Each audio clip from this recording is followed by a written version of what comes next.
many times does each event happen on your site? Here is how to count it in a query. I will explain you in a minute how to read it. Hey, my name is Gala.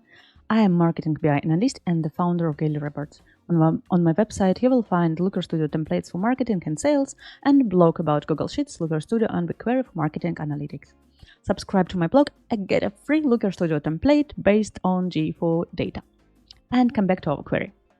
So, when GA4 sends data to BigQuery, each event is a row.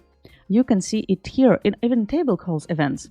So if we go to preview, you can see so each event is a row.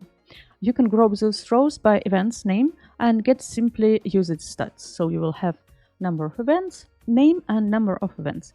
That gives you a ranked list of which event happens on your website.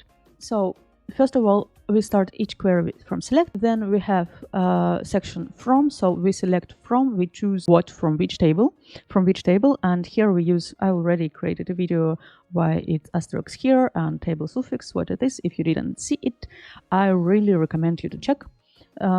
So simple table, we use event name, this is our field event name, and we use count asterisk, that means we will count just number of rows per each event, and group by event name, and we can order by event count descending.